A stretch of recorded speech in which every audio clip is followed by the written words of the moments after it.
So let me get. That was the electrical wiring, aluminum wiring they'd used. Well, they did away with the aluminum wiring for that very reason. They switched back to copper. They thought they would save money. But do you know that? So basically, you were bringing them in as a forensic. And then as my expert, yes.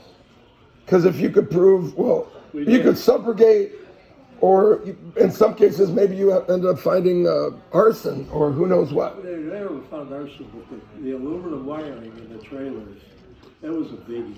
I mean, I just... There was What I heard is they only used aluminum for a few years, and then they decided. I'm sure this had an effect, because they paid out a ton of money on it. Well, that usually gets their attention. Yeah, that'll do it. So you were an insurance adjuster at Nationwide in Columbus, Ohio. Outside of Cincinnati in Batavia. Oh, that's where the world's largest pilot shop is, Sporty's Pilot Shop. If you went there, as I did once, because I've been ordering them from them for the whole 38 years that I've been flying airplanes. Now I'm a flight instructor. My dad flew the Hawk. I got He flew the what? planes because Your dad flew what? flew the Hawk in World War II. The hump? Yeah.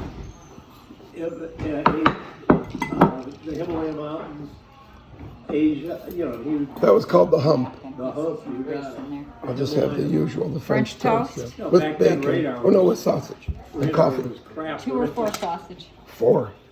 I'm hungry today. So that was called the hump. I think I've heard of that. Yeah, oh yeah, there's a whole, he actually presented to the Smithsonian, he did a book on it, and he got asked to present it to him. It was kind of neat. I flew with the guy who actually, if you've ever heard of the Captain Taco chain, there's one left on Brook Park Road, but there was 10.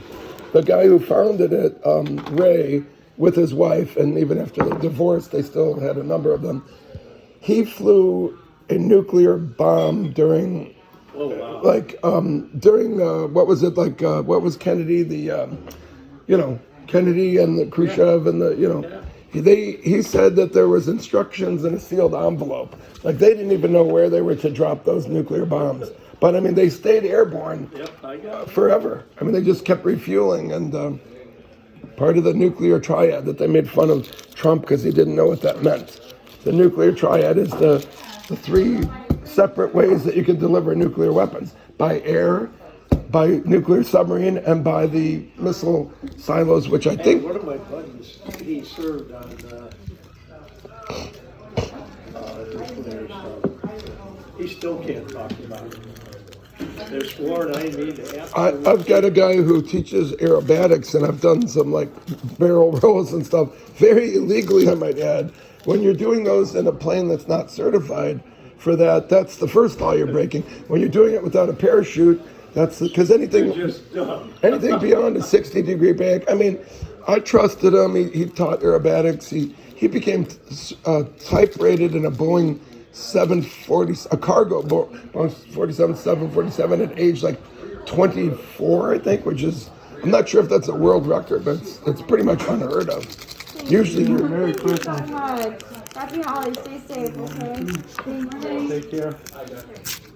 But yeah, I thought he was kind of BSing. We used to have unlimited barter at the 100th Bomb Group because we cleaned their carpets, and that they paid us for, but we did the furniture. And anyway, I saw his name, his keychain, and he had a whole bunch of these different identification things. I'm like, let me look at that. His name is Steve Zavara. And one of those things that this is the property of the United States Pentagon, and this shall be surrendered. And so then he told me a little bit about that, but he was always saying, I can't talk to you about this, and I can't talk to you about that, and well, maybe they really are not allowed to talk about certain things. They're not. So he told me that he was making regular deliveries into Afghanistan with this Boeing 740. It's a civilian plane, and he was a civilian contractor. He was not in the armed forces, but as to what were you dropping off? He's like, well, I can't talk about that. So who knows? He may have been dropping off normal stuff, Diet Pepsi and T-bone steaks, but maybe he was just trying to sound important. That he's dropping off super top secret, stuff from what's it called, Area 54 or something. Is that Candy Crush? No, it's the casino thing? I'll bet you've been to the Las Vegas Strip once or twice. We were just talking about that this morning. She What- lived out there for a while. I didn't know Donna lived out there. She never told. She don't talk to me. She never told me that. And I bumped into her at Shooters, and I've been coming here for years. I'll bet you I have didn't it. know I built on the front, and I. What's that? I built it. She just never told you either. No, Oh, then I don't just feel got up bad. today. Well, then I won't feel bad. Then I thought she was only keeping it from me. But what if I told you that at the Las Vegas Hilton, where it's not called that anymore, but it's it's that's the one that's not on the Strip. It's set back. I used to go every year there to the water damage conventions, and Elvis Presley lived there. I bet Donna knows all about it if she used to live there. But She was. When she worked, she told me at the Westward Home. oh, my friend used to make fun of that place because he got some kind of foot-long hot dog for 29 cents or something. They were known, and he's like, I know it's horse meat or some kind of dead rodents they pick up, but at the Westford, he said, that's where you get your very inexpensive hot dogs. I don't think I've ever been there. Donna never told me she worked at the Westward Ho. I gave it up, though. Sorry. But at the Las Vegas Hilton, what if I told you my other buddies who also owned water damage restoration companies, we were all supposed to go out to a comedy club or something. But then I drank a fair amount. They drank a lot more than I did. So they're like, we're just going to stay here. We're having fun here. So I felt like I'm all dressed up with no place to go. And so I said, I don't know what I'm going to do. I wasn't wanting to drink as much as them. I got on the elevator, went to the top floor that I could go to on the Las Vegas Hilton, maybe the penthouse. You need the special key. And I get off, I thought, well, I'll just walk down the hall. You never know, there might be a window at the end of the hallway where I can see the view. Morning, Catherine. And I saw a door that was propped open with a vacuum cleaner. And I thought, wow, that's interesting that there's room service vacuuming at midnight, but then, Private games. well, I think private games or what? Right. Well, in this case, I think it was just, they turn the rooms, people check out, and it's a busy place. And there was just a Hispanic woman that was, cleaning the room. And I stopped at the doorway and I looked in. I'm like, oh wow! I see they have a walkout balcony on this floor. We don't have that, on the floor that we're on. And I said, can I look? Can I walk through the room? Because I could see somebody had already checked out because all the bedding had been stripped off. There was no contents, there was no luggage. She goes, yes, you want to look? I said, yes, I want to look. And so I stepped out on the balcony, and boy, it kind of gave me the willies, which is weird because I've been flying airplanes since I was 18. But anyway, I was talking to her. I said, how long have you worked here? And I think she said something like 38 years. I'm like, wow, that's a long time. You must really like your job. She said, I normally don't work down here. I'm like, oh, well, where do you normally work? She goes, on the top floor. I'm like, isn't that where Elvis Presley used to live? She goes, yes. And I go, isn't that where Barry Manilow currently lives in one of the three presidential suites on the three separate wings? I said, boy, I would love to see that. And she goes, you want to see? I'm like, you can take me up there to see.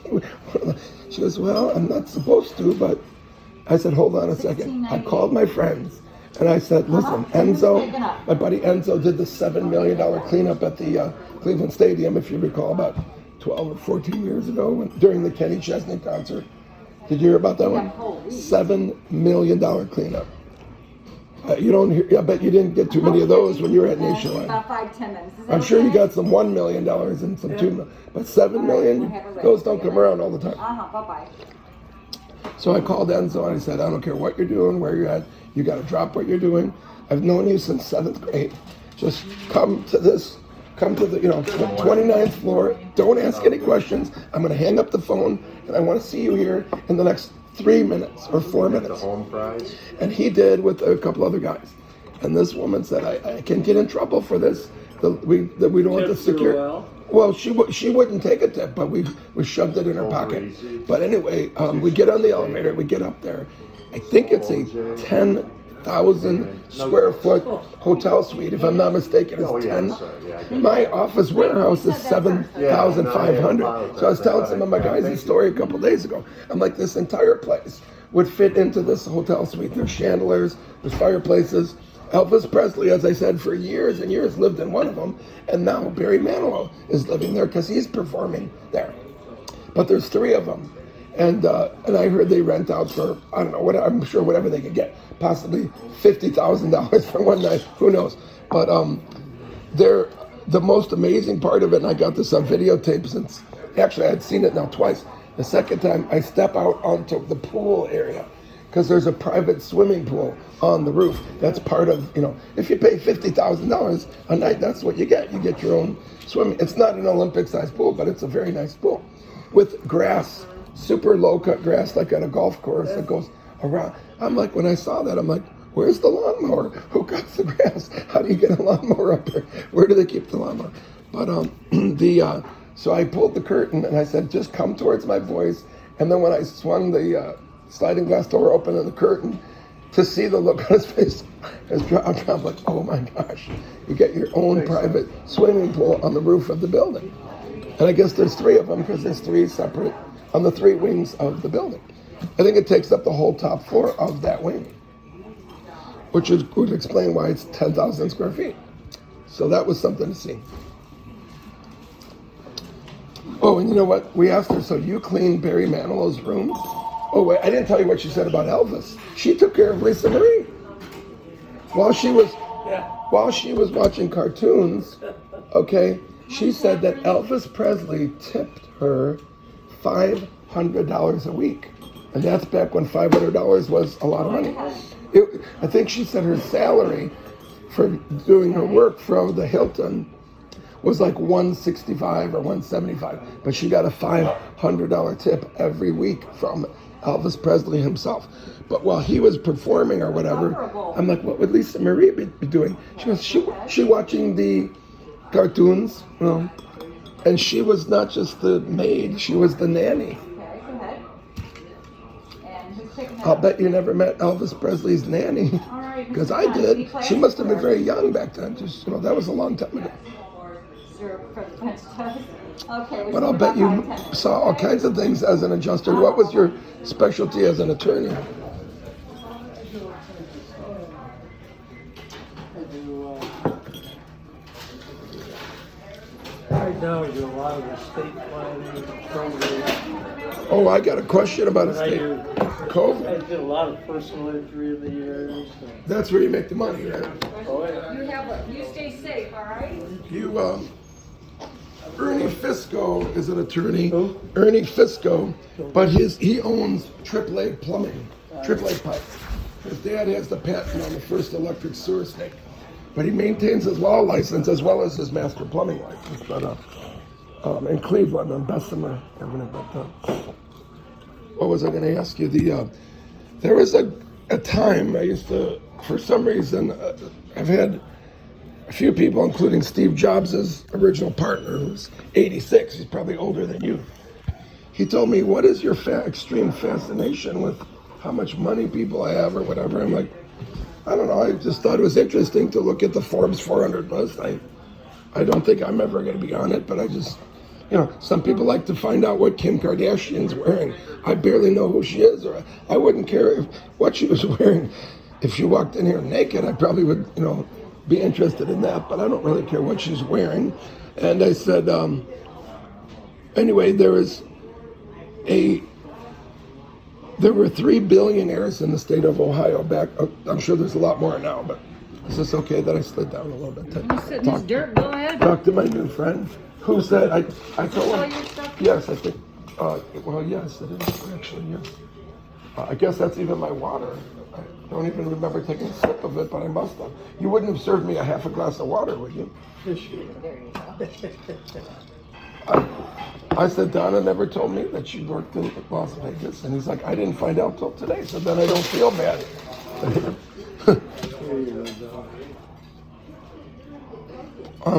So there were 3 billionaires in Ohio at the time that I was reading about. One of them was the Gund family, like the Gundorino. One of them was, of course, Wexner, the Victoria's Secret, who got a little bit of publicity from his association with Jeffrey Epstein, who some people think he committed suicide, some people think he did not, but regardless. The third one, his name escapes me, and I'm not surprised, because he was the most secretive person you would ever even hear about. But perhaps you would know, and I think he grew up in the Hunting Valley or Pepper Pike, but you might know his company name, Swagelok. Yeah. Swagelok. I guess they make brass fittings for the space shuttle and very precise. Oh yeah, they're still on the east side, yeah. But you won't see a big sign, Swagelok. You'll see a tiny, like, the most secretive businessman ever. So when you say you do estate planning, what if I told you that although he was a multi-billionaire who started as an alcoholic, and his father-in-law, after he got married, said, I will give you the money to buy this patent that turned into Swagelok. I think it was already called Swagelok, under one condition, that you promise you'll never touch another drop of alcohol as long as you live. And that's what he did. And that was the start of this, huge empire. But being so secretive, would you say that it was probably a mistake for him to not have a living will? I mean, his entire thing went through probate. He lost hundreds and hundreds of millions of dollars to the government. But who were his heirs? What's that? Who were the heirs? I'm assuming he had some children. I don't know exactly. But regardless, the point is, if one of your biggest things in life is that you don't want people knowing your business. Even if you do, I'm still going to pay. If you get something that big, you're paying. You're going to pay the back. Well, you're going to pay. You're going to pay something. Federal inheritance. You're going to pay something. But if you were this multi-billionaire, and you had a chance to encounter with me at this coffee shop, and what is your first name? John.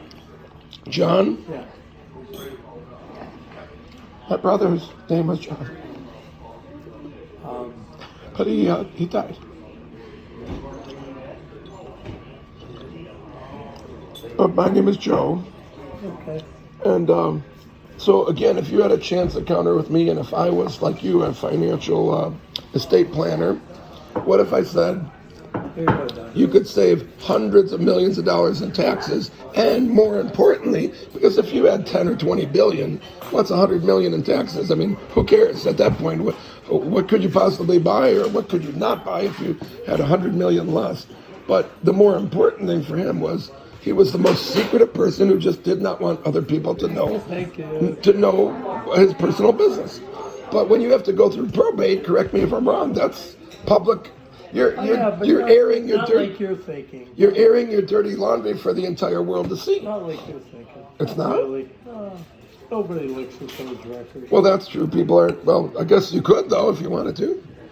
If it's public information, I guess I could access it right now from my iPhone if I knew where to look. You could. It's so big. Well, no, because maybe. Or maybe it was sealed. Could have been sealed. No, it would have been sealed. Public records, but a lot of it would be on the tax returns only, the inheritance tax. Most people. And you wouldn't see that. Most people wouldn't even know who this guy was if he walked in the room right now. He was so secretive. I wouldn't recognize him, and I probably know more about him than most people do. You know about Swagelok, but you didn't know what I just told you, right? No. I just know it's a successful company. You didn't know that it started with him being an alcoholic and having to promise that he would never touch another drop of alcohol as long as he lived. Well, good promise. Good what? His dad exacted a good promise. A good promise. Yeah, he exacted a good promise, yes. So you are still practicing. Would it be possible to get a business card from you? I don't have one on me. Today I'm above it. Well, here's my business card. Basement flooded. Call 1-800-FLOODED. Can you remember basement flooded? Call 1-800-FLOODED. I had a number of people on the name on a friend of mine. Sump pump.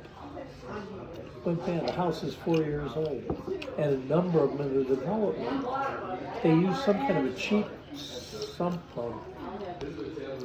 They replaced it with a good one, but it was When they was a native. Some people don't know that you should really replace your sump pump every so often. People keep a sump pump for 20 years. And, But yeah, typically they last that long. well, a lot of times they seem to burn out after 7 or 8 years now. Yeah, So, I got it. and they don't cost that much. So I tell our customers, look, if you've already had it for 10 or 12 years, you might want to get some peace of mind knowing replace it with a good sump pump because sometimes they do last 20 years, but not always.